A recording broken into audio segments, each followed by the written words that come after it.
नमस्कार दोस्तों, आज की तारीख है 20 जनवरी 2025 और हम आपके लिए लाए हैं हिमाचल प्रदेश के ताज़ा समाचार। लेकिन पहले एक सवाल, आप हिमाचल के किस खूबसूरत कोने से ये खबरें सुन रहे हैं? नीचे कमेंट करके जरूर बताएं। अब थोड़ी सी गंभीरता के साथ, अगर आप हिमाचल के विकास, पर्यटन और सामाजिक क्षेत्र की हर छोटी बड़ी खबर से अपडेट रहना चाहते हैं, तो हमारे चैनल को सब्सक्राइब करें। समाचार नंबर 1। सुंदरनगर में ट्रक से पकड़ी 600 पेटी अवैध बियर, पंजाब से हिमाचल पहुंचाई जा रही थी खेत। समाचार नंबर 2। चोरी करने गया था, सामान भी समेट कर रख लिया था, पर शराब पीकर वहीं सो गया और फिर। समाचार नंबर 3। सीएम से आस, जलाड़ी पुल को भी देखें एक बार, लोगों ने लगाई फरियाद, कई महीनों से है काम बंद। समाचार नंबर 4। खराब खड़ी इलेक्ट्रिक बसों की रिपेयरिंग शुरू, चीन से मंगवाया सामान, जल्द सड़कों पर दौड़ेंगी। समाचार नंबर 5। विक्रमादित्य सिंह, लोक निर्माण मंत्री विक्रमादित्य सिंह ने पूर्व मुख्यमंत्री के खिलाफ खोला मोर्चा। समाचार नंबर 6। सड़क दुर्घटना पीड़ितों को 1.5 लाख का मुफ्त इलाज, केंद्र की योजना को लागू कर रही हिमाचल सरकार। समाचार नंबर 7। सीमा पर तैनात सेना को 24 घंटे 12 महीने मिलेगी बिजली। समाचार नंबर 8। प्रयागराज को आज चलेगी दूसरी विशेष ट्रेन, एसी स्लीपर डिब्बों की टिकटें बुक, जनरल के लिए रात 8:30 बजे शुरू होगी बुकिंग। समाचार नंबर 9। मिनी जू रेणुकाजी में आया नन्हा मेहमान, लेपर्ड फैमिली का बढ़ा कुनबा, एनक्लोजर भी होगा विस्तारित। समाचार नंबर 1। सुंदरनगर में ट्रक से पकड़ी 600 पेटी अवैध बियर, पंजाब से हिमाचल पहुंचाई जा रही थी खेत। सुंदरनगर पुलिस थाना की सलापड़ पुलिस चौकी की टीम ने देर रात को कीरतपुरनेर चौक 4 लेन पर भवाना में एक ट्रक को 600 पेटी अवैध बियर के साथ पकड़ा है। ट्रक पंजाब की तरफ से सुंदरनगर जा रहा था। बियर पंजाब सेल अंकित है। मामले में पुलिस टीम ने ट्रक चालक को गिरफ्तार किया है। वहीं ट्रक में मौजूद एक अन्य व्यक्ति अंधेरे का फायदा उठाकर मौके से फरार हो गया है। पुलिस ने ट्रक और चालक को कब्जे में लेकर प्रदेश आबकारी अधिनियम के तहत मामला दर्ज कर जांच शुरू कर दी है। डीएसपी सुंदरनगर भारत भूषण ने बताया कि मामले में जांच जारी है। सलापड़ पुलिस चौकी प्रभारी बलदेव राज, मुख्य आरक्षी दिनेश कुमार, आरक्षी हरीश और गृह रक्षक ईश्वर दास ने अवैध बियर से भरे ट्रक को पकड़ा है। समाचार नंबर 2। चोरी करने गया था, सामान भी समेट कर रख लिया था, पर शराब पीकर वहीं सो गया और फिर। चोर करे चोरी तो पकड़ा जाए। जिस काम के लिए गया था उसमें तो वह कामयाब हो गया, लेकिन कहते हैं कि नशा नाश की जड़ है, और उसके साथ भी वही हुआ यूं कि एसडीएम कार्यालय घुमारवीं के राजस्व सदन में एक शख्स चोरी करने गया। इस दौरान उसने गीजर खोलकर उतार लिया और बिस्तर पर रख दिया। इसी बीच उसने शराब भी गटक ली और इतनी पी ली कि होश ही नहीं रहा और उसी बिस्तर पर सो गया। कुछ लोगों ने सदन के भीतर उसे बिस्तर पर लेटा हुआ देख लिया और तुरंत पुलिस को सूचित किया। जैसे ही पुलिस वहां पहुंची तो चोर को बिस्तर पर बेसुध हालत में पाया। साथ में ही शराब की बोतल भी पड़ी थी और गीजर बिस्तर पड़ा हुआ था। आरोपी की पहचान महेश निवासी गांव लहरावन डाकघर मझोला तहसील चंदौसी जिला संभल उत्तर प्रदेश के रूप में हुई है। पुलिस को जांच में पता चला कि यह प्रवासी सदन के निर्माण के दौरान वहां काम कर चुका है। उधर उपमंडलीय अधिकारी घुमारवीं के वरिष्ठ सहायक अजीत कौर ने इस संबंध में शिकायत दर्ज करा दी है। डीएसपी घुमारवीं चंद्रपाल सिंह ने बताया कि उपमंडलीय अधिकारी घुमारवीं के वरिष्ठ सहायक अजीत कौर की शिकायत पर मामला दर्ज कर लिया है। आरोपी से पूछताछ जारी है। समाचार नंबर 3। सीएम से आस, जलाड़ी पुल को भी देखें एक बार, लोगों ने लगाई फरियाद, कई महीनों से है काम बंद। सरकार के कांगड़ा प्रवास को 8 साल से निर्माणाधीन जलाड़ी पुल आईना दिखा रहा है। लोगों का कहना है कि मुख्यमंत्री सुखविंदर सिंह सुक्खू कांगड़ा प्रवास में जलाड़ी पुल को भी एक नजर देख लें। इस निर्माणाधीन पुल के ध्वस्त होने के बाद ठेकेदार को तो ब्लैक लिस्ट कर दिया और उस पर जुर्माना भी 22 लाख रुपए लगा दिया, लेकिन अधिकारियों पर कोई कार्रवाई न हुई और वह अपने कार्यालय में आज भी डटे हुए हैं। सरकार ने भरोसा दिलाया था कि 6 महीने में इस पुल को तैयार कर दिया जाएगा, लेकिन पुल नहीं बना। लोगों का कहना है कि अपनी कुर्सियों पर डटे अधिकारी जांच को प्रभावित कर सकते हैं। अलबत्ता लपेटे में आए अधिकारियों को सरकार ने चार्जशीट किया था। परंतु कोई कार्रवाई नहीं हुई। लोग हैरान हैं कि फिर ऐसी जांच पड़ताल का क्या फायदा कि जो अधिकारी अपनी कुर्सियों पर डटे हुए हैं। वे कहते हैं कि ऐसे अफसरों पर भी कार्रवाई हो और इस पुल को तुरंत प्रभाव से बनाया जाए। पिछले 1.5-2 दशक से हिमाचल सरकार हर वर्ष शीतकालीन प्रवास पर कांगड़ा पहुंचती है। कांगड़ा को उद्घाटन, शिलान्यास एवं घोषणाओं की सौगातें भी मिलती हैं, लेकिन कांगड़ा के चंगरवासियों के लिए सरकार के प्रवास में भी ज्वलंत मांगों पर अधिकतर मायूसी ही हाथ लगती है। खरट को जोड़े वाला जलाड़ी पुल पिछले 8 साल से निर्माणाधीन है। अप्रैल 2023 में घटिया निर्माण के चलते पूरा होने से पहले ही यह पुल धराशायी हो गया था। सिर्फ पुल के बीच लगाया जा रहा पिल्लर जमीन से बमुश्किल बाहर नजर आया है। कई माह से काम फिर बंद है। बता दें कि 9 अगस्त 2017 को दिवंगत मुख्यमंत्री वीरभद्र सिंह ने इस पुल का नींव पत्थर रखा था। इस पुल के गिर जाने के बाद भी किसी की कोई तवज्जो नहीं है। उल्लेखनीय है कि चंगर क्षेत्र की दर्जन भर पंचायतों की जनता को पुल न होने से 20 से 25 किलोमीटर का अतिरिक्त सफर कर आवागमन करना पड़ता है। समाचार नंबर 4। खराब खड़ी इलेक्ट्रिक बसों की रिपेयरिंग शुरू, चीन से मंगवाया सामान जल्द सड़कों पर दौड़ेंगी। हिमाचल प्रदेश पथ परिवहन निगम की खराब पड़ी इलेक्ट्रिक बसों को ठीक करने का काम शुरू हो गया है। लंबे समय के बाद HRTC प्रबंधन ने इसके लिए करार किया है, जिसके बाद बसों को ठीक किया जा रहा है। निगम के पास ऐसी 16 इलेक्ट्रिक बसें थीं जो कि खराब पड़ी थीं और इनके लिए यहां पर सामान नहीं मिल पा रहा था। यहां बता दें कि जब HRTC ने यह बसें खरीदी थीं तो टेंडर में वार्षिक मेंटेनेंस की शर्त नहीं रखी थी और यही वजह है कि जब बसें खराब हुई तो इनको ठीक करने के लिए सामान तक नहीं मिला। अब भविष्य में जिन इलेक्ट्रिक बसों की खरीद यहां पर की जाएगी उनके लिए वार्षिक मेंटेनेंस की शर्त को भी शामिल किया जा रहा है। बताया जाता है कि पिछले कई महीनों से HRTC की 15 इलेक्ट्रिक बसें खराब पड़ी हुई थीं। सड़कों के किनारे ये बसें धूल फांक रही थी। इलेक्ट्रॉनिक फॉल्ट आने के चलते इसका जो सामान था वह भारत में नहीं मिल रहा था। चीन से यह सामान मंगवाना पड़ा। इसके आने में काफी समय लग गया। अभी भी 15 में से 8 बसें ही रिपेयर करवाई जा सकती हैं और शेष बसों का सामान मंगवाया गया है जो अभी खराब पड़ी हुई हैं। सरकार HRTC को 327 इलेक्ट्रिक बसें देने जा रही है, जिसका टेंडर हो चुका है और अब केवल काम अवार्ड किया जाना है। इसकी खरीद की प्रक्रिया चली हुई है। इलेक्ट्रिक बसों के MCU, thrust rod, tyre rod और बैटरियों के ज्यादा खराब होने की शिकायतें आती हैं। इलेक्ट्रिक बस की कीमत 2-3 साल में पूरी। यहाँ बता दें कि इलेक्ट्रिक बसों के आने से HRTC को फायदा भी मिला है। भले ही इसकी कीमत काफी ज्यादा है, लेकिन 2-3 साल में इसकी कीमत पूरी हो जाती है और इससे HRTC का मुनाफा होता है। अब क्योंकि जो पुरानी इलेक्ट्रिक बसें चल रही हैं, वो मुनाफे में आनी शुरू हो चुकी है।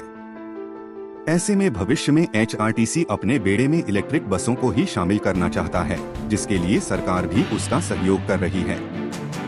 मगर नई बसों को लेने की प्रक्रिया में काफी ज्यादा देरी हो चुकी है। उम्मीद है कि जल्द ही HRTC इन बसों की खरीद के लिए काम अवार्ड कर देगा। समाचार नंबर 5। विक्रमादित्य सिंह। लोक निर्माण मंत्री विक्रमादित्य सिंह ने पूर्व मुख्यमंत्री के खिलाफ खोला मोर्चा। लोक निर्माण मंत्री विक्रमादित्य सिंह ने नेता प्रतिपक्ष को एक बार फिर आड़े हाथों लिया है। रविवार को सोलन पहुंचे मंत्री ने कहा कि नेता प्रतिपक्ष एक श्वेत पत्र जारी करें, जिसमें वह यह स्पष्ट करें कि जब उन्होंने सत्ता छोड़ी थी तो उस दिन कितनी देनदारियां प्रदेश सरकार व लोक निर्माण विभाग के ऊपर थी। इसकी जवाबदेही पहले वह सुनिश्चित करें। विक्रमादित्य सिंह ने कहा कि नेता प्रतिपक्ष जयराम ठाकुर अगर ठेकेदारों के इतने हितैषी हैं, तो अपने कार्यकाल में अदायगी पूरी क्यों नहीं की। वर्तमान प्रदेश सरकार ठेकेदारों की अदायगी कर रही है। हाल ही में लोक निर्माण विभाग को 80 करोड़ रुपए का बजट मुख्यमंत्री की ओर से जारी किया गया है। इससे लगातार प्रदेश में हो रहे कार्यों की अदायगी हो रही है। इस प्रकार की राजनीति करना पूर्व मुख्यमंत्री को शोभा नहीं देती है। उन्होंने कहा कि नेता प्रतिपक्ष सुर्खियों में रहना चाहते हैं, इसलिए वे गलत बयानबाजी कर रहे हैं। पहले यूटिलाइजेशन सर्टिफिकेट, फिर अगली किस्त। प्रदेश के शहरी निकायों में 750 करोड़ रुपए की राशि अभी भी खर्च नहीं की गई है। शहरी विकास मंत्री ने विक्रमादित्य सिंह ने सभी शहरी निकायों को चेताया है कि यह राशि जब तक खर्च नहीं होगी, तब तक अगली किस्त जारी नहीं होगी। उन्होंने कहा कि यह चिंता का विषय है कि शहरी निकायों में पिछले कई वर्षों से करोड़ों रुपए खर्च नहीं हुए हैं। जिन भी शहरी निकायों के पास बिना खर्च की गई राशि है, उन सभी को यूटिलाइजेशन सर्टिफिकेट जमा कराने होंगे। उसके बाद ही अब उन्हें अगली किस्त जारी की जाएगी। उन्होंने कहा कि यदि किसी कारणवश जमा राशि खर्च नहीं हो रही है तो उसके लिए नया प्रोजेक्ट तैयार करें। वह नगर निगम सोलन सहित प्रदेश की सभी शहरी निकायों के कार्य का रिव्यू करेंगे। समाचार नंबर 6। सड़क दुर्घटना पीड़ितों को 1.5 लाख का मुफ्त इलाज, केंद्र की योजना को लागू कर रही हिमाचल सरकार। हिमाचल प्रदेश में सड़क दुर्घटना पीड़ितों को अस्पताल में 1.5 लाख रुपए तक का मुफ्त कैशलेस इलाज प्रदान किया जाएगा। भारत सरकार ने यह नई व्यवस्था की है, जिसे हिमाचल प्रदेश भी अपना रहा है। यह खुलासा परिवहन विभाग के निदेशक DC नेगी ने सड़क सुरक्षा जागरूकता को लेकर लोक प्रशासन संस्थान में आयोजित एक कार्यशाला में किया। परिवहन महकमे ने इस साल सड़क दुर्घटनाओं में 10% की कमी करने का लक्ष्य रखा है। ऐसा तभी संभव होगा जब आम जनता परिवहन विभाग का साथ देगी। इसके लिए जरूरी होगा कि सड़क सुरक्षा का पाठ पढ़े और उस पर सही तरह से अमल करें। प्रदेश के लोगों में धीरे धीरे सड़क हादसों को लेकर जागरूकता आ रही है, जिसका उदाहरण इस बार के आंकड़ों से साफ है। प्रदेश में पिछले साल या मौजूदा वित्त वर्ष की बात करें तो सड़क दुर्घटनाओं में 6.48% की कमी दर्ज की गई है। इससे सड़क दुर्घटनाओं में होने वाली मृत्यु में भी कमी आई है और आंकड़ा 8.7% कमी का सामने आया है। ऐसे में इस साल दिसंबर महीने तक का जो लक्ष्य रखा गया है, उसमें सड़क हादसों को कम करना है और इस दर को पिछले सालों के मुकाबले में 10% तक लाना है। ऐसा तभी होगा जब लोग सड़क सुरक्षा के प्रति गंभीर होंगे। इसी संदेश को देने के लिए परिवहन विभाग ने शिमला के लोक प्रशासन संस्थान हिप्पा में एक कार्यशाला का आयोजन किया था। इसकी अध्यक्षता निदेशक परिवहन DC नेगी ने की। कार्यशाला में विभिन्न हितधारक जैसे पुलिस, परिवहन, शिक्षा, स्वास्थ्य, लोक निर्माण, राष्ट्रीय उच्च मार्ग प्राधिकरण, सीमा सड़क संगठन, विश्वविद्यालय एवं तकनीकी शिक्षा विभाग के अधिकारी शामिल हुए। कार्यशाला में परिवहन विभाग के निदेशक DC नेगी ने कहा कि प्रदेश में वर्ष 2024 में गत वर्ष 2023 की तुलना में लगभग 6.48% सड़क दुर्घटनाओं में कमी पाई गई है। इसी तरह से सड़क दुर्घटनाओं में मृतकों की संख्या में भी लगभग 8.7% की कमी पाई गई। इस वर्ष राज्य सरकार द्वारा सड़क दुर्घटनाओं व मृतकों की संख्या में 10% कमी लाने का लक्ष्य निर्धारित किया गया है। उन्होंने बताया कि इस वित्त वर्ष में सड़क सुरक्षा पर लगभग 24 करोड़ रुपए की राशि विभिन्न हितधारक विभागों के माध्यम से व्यय किए जाएंगे। इस धनराशि से पुलिस विभाग का आधुनिक उपकरण दिए जाएंगे। ऊना जिला के हरोली में स्वचालित ड्राइविंग टेस्टिंग ट्रैक बनाया जाएगा। स्वास्थ्य संस्थानों को आपातकाल की स्थिति में इस्तेमाल होने वाले पर्याप्त एवं आवश्यक उपकरण दिए जाएंगे। वहीं सड़कों के ब्लैक स्पॉट को ठीक करवाया जाएगा। इसके अलावा सभी सरकारी विश्वविद्यालयों, महाविद्यालयों, स्कूलों व ITI में सड़क सुरक्षा से संबंधित व्यापक जागरूकता एवं जन चेतना के लिए काम किया जाएगा। नेगी ने कहा कि अब सड़क दुर्घटनाओं से पीड़ित व्यक्ति को 1.50 लाख तक का मुफ्त इलाज तत्काल प्रभाव से दिया जाएगा। इसी तरह किसी अज्ञात वाहन द्वारा टक्कर लगने से कोई व्यक्ति मृत्यु के मुख में जाता है तो उसके आश्रितों को 2 लाख तक की सहायता सरकार देगी। घायल के इलाज के लिए 50,000 रुपए दिए जाएंगे। उन्होंने सरकारी विभागों से गुड स्मार्टियन एक्ट के प्रचार प्रसार को कहा। उन्होंने कहा कि सड़क दुर्घटनाओं के पीड़ितों की मदद के लिए स्वयं आगे आएं, क्योंकि उक्त नियमों के तहत अब ऐसे नेक व्यक्ति को कानूनी संरक्षण प्रदान किया गया है। ऐसे लोग जो दूसरों की सहायता करते हैं, उनको सरकार द्वारा पुरस्कृत भी किया जाएगा। उन्होंने बताया कि अब स्कूली पाठ्यक्रम में भी कक्षा 6 से 12वीं कक्षा तक सड़क सुरक्षा विषय को सम्मिलित किया गया है, जिससे बच्चों में सड़क सुरक्षा के प्रति जागरूकता आए। इस कार्यशाला में अतिरिक्त आयुक्त सड़क सुरक्षा SD नेगी, पुलिस महानिरीक्षक गुरदेव चंद शर्मा सहित जिलों के CMO, ASP, DSP, उप निदेशक शिक्षा विभाग व CE के साथ कई दूसरे अधिकारी भी शामिल थे। कार्यशाला में विभिन्न विभागों के अधिकारियों ने सड़क सुरक्षा के लिए किए जा रहे अपने प्रयासों के बारे में जानकारी दी। परिवहन निदेशक ने अधिकारियों को पूरे प्रदेश में इस संबंध में जागरूकता फैलाने के लिए व्यापक कार्यक्रम चलाने को कहा। उन्होंने कहा कि साल भर प्रदेश भर में सड़क सुरक्षा नियमों पर जागरूकता फैलाने के लिए एक कैलेंडर बनाया गया है, जिसका अवलोकन कर उस पर काम किया जाए। समाचार नंबर 7। सीमा पर तैनात सेना को 24 घंटे 12 महीने मिलेगी बिजली। प्रदेश में चीन से सटी भारत देश की सीमा पर तैनात जवानों को अब 24 घंटे 12 महीने बिजली का इंतजाम रहेगा। इसके लिए एक लंबी बिजली ट्रांसमिशन लाइन तैयार की जाएगी। यह तय हो गया है कि इस लाइन का काम अब बिजली बोर्ड लिमिटेड ही करेगा, जिसे सरकार ने परमिशन दे दी है। पिछले दिनों इसे लेकर कुछ विवाद चल रहा था और इस ट्रांसमिशन लाइन को ट्रांसमिशन कारपोरेशन को सौंपने की बात हुई थी, मगर इसका विरोध हुआ और अब तय किया गया है कि बिजली बोर्ड इसका निर्माण करेगा। वर्तमान में किन्नौर व लाहौल स्पीति के साथ लगती चीन की सीमा पर देश की सुरक्षा के लिए डटे जवानों को बिजली की व्यवस्था सही तरह से नहीं मिल पा रही है। यहाँ पर 24 घंटे या साल भर बिजली नहीं होती और इस व्यवस्था को पुख्ता करने के लिए ही केंद्र सरकार ने काजा से पूह बिजली ट्रांसमिशन लाइन को मंजूरी दे रखी है। इस पर केंद्र सरकार 90% राशि खर्च कर रही है और प्रदेश सरकार इसमें 10% राशि देगी। 90 से 10 के अनुपात में मिली इस ट्रांसमिशन लाइन में समधो और काजा में 2 ट्रांसमिशन स्टेशन बनाए जाएंगे। इस लाइन पर कुल 345 करोड़ का खर्च होना है। इसका निर्धारित टारगेट वर्ष 2028 तक का रखा गया है और तब तक इस लाइन का काम पूरा करके इसे सुचारू बनाया जाना है।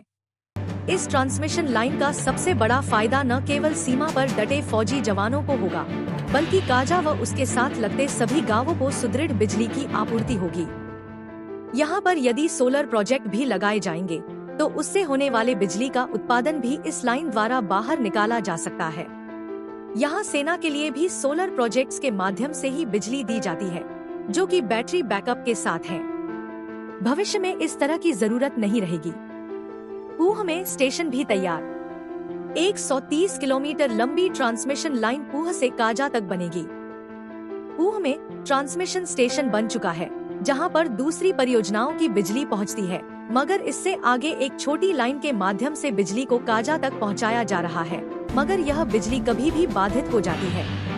नई ट्रांसमिशन लाइन पर जहां काम किया जा रहा है, वहां सीमा से सटे क्षेत्रों में जहां पर जवान तैनात हैं, वहां के लिए बिजली के खंभे 30 से 40 किलोमीटर पैदल चलकर ले जाने होंगे। इस मुश्किल काम को पूरा करने के साथ ही वहां तक बड़ी ट्रांसमिशन लाइन को भी पहुंचाना होगा। कठिन भौगोलिक परिस्थितियों में यह काम पूरा करना होगा और वर्ष 2028 तक इसका लक्ष्य तय किया गया है। बिजली बोर्ड ही तैयार करेगा ट्रांसमिशन लाइन। राज्य सरकार ने बिजली बोर्ड को इस काम को अंजाम देने को कहा है।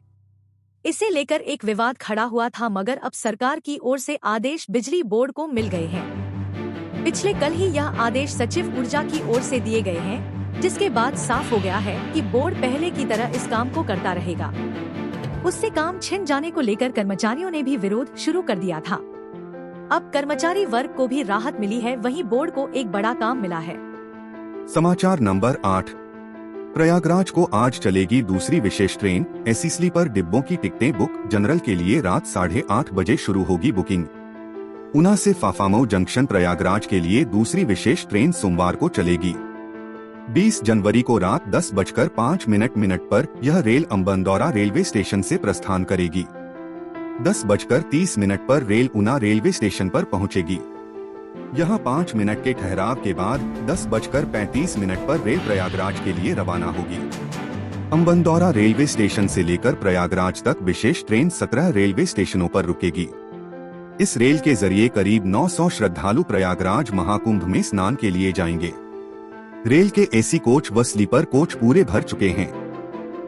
अब 10 जनरल कोच के लिए रेलवे स्टेशनों पर 2 घंटे पहले बुकिंग काउंटर खुलेंगे। ऊना रेलवे स्टेशन पर रात 8:30 बजे टिकट बुकिंग शुरू हो जाएगी। पहली ट्रेन 17 जनवरी को रवाना हो चुकी है। दूसरी ट्रेन 20 जनवरी को रवाना होगी। इसके बाद 25 जनवरी, 9 फरवरी, 15 फरवरी व 23 फरवरी को चलेगी। रेलवे ने विशेष ट्रेन का किराया भी न्यूनतम रखा है। इसमें स्लीपर कोच का किराया 620 रुपए, एसी 3 टियर कोच का किराया 1670 रुपए निर्धारित किया गया है। जनरल सीट के लिए 285 रुपए किराया तय किया गया है। विशेष ट्रेन में कुल 17 डिब्बे होंगे। इसमें एसी 3 टियर का 1, स्लीपर के 5 डिब्बे होंगे। जनरल के 10 और 2 डिब्बे गार्ड एवं लगेज के होंगे। समाचार नंबर 9। मिनी जू रेणुकाजी में आया नन्हा मेहमान। लेपर्ड फैमिली का बढ़ा कुनबा एनक्लोजर भी होगा विस्तारित। जिला सिरमौर के श्री रेणुकाजी मिनी जू में नन्हा मेहमान आया है। मिनी जू में लेपर्ड का कुनबा बढ़ा है। लेपर्ड की फैमिली में एक नन्हे शावक ने जन्म लिया है। वर्तमान में मिनी जू श्री रेणुकाजी में पैंथर अथवा लेपर्ड की संख्या 3 थी। वहीं गत दिनों ही जू में लेपर्ड फैमिली में नन्हे शावक से अब लेपर्ड फैमिली का कुनबा बढ़कर 4 हो गया है। हालांकि इस बीच वन्य प्राणी विभाग रेणुकाजी नन्हे शावक को लेकर पूरी तरह से सतर्क है। वन्य प्राणी विभाग के एक्सपर्ट बताते हैं कि खास तौर पर सर्दी के दिनों में नन्हे शावकों को बचाने के लिए बेहद सतर्कता की जरूरत होती है ताकि वह जीवित रह सके। वहीं वन्य प्राणी विभाग रेणुकाजी अब लेपर्ड एनक्लोजर में भी विस्तार करेगा। RO wild life Renukaji Divya Sharma ने बताया कि लेपर्ड फैमिली में नन्हे शावक का जन्म हुआ है, जिसे अभी निगरानी में रखा गया है। लकड़ी पर उकेरी वन्य प्राणी की आकृतियाँ। वन्य प्राणी विभाग ने आगंतुकों के आकर्षण व मिनी जू में जंगल वातावरण को पूरी तरह से आकर्षक बनाने के लिए लगभग 5 से 8 लाख की राशि से वुडन स्टंप गेट का निर्माण किया है। पुराने एंट्री गेटों को भी रेनोवेट कर दिया है।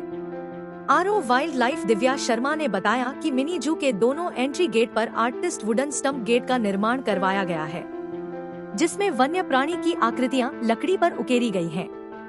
हम अपने राज्य के विकास में योगदान देने में गर्व महसूस करते हैं और हमें उम्मीद है आने वाले दिनों में हमें और भी अच्छी खबरें मिलेंगी। इन खबरों को अधिक लोगों तक पहुंचने के लिए कृपया हमारा कंटेंट शेयर करें, साथ ही हमारे चैनल को सब्सक्राइब करें और अपडेट के लिए हमें फॉलो करें। अपने विचारों को कमेंट में शेयर करना ना भूलें। आपका सहयोग हमें और भी बेहतर काम करने में मदद करेगा। धन्यवाद।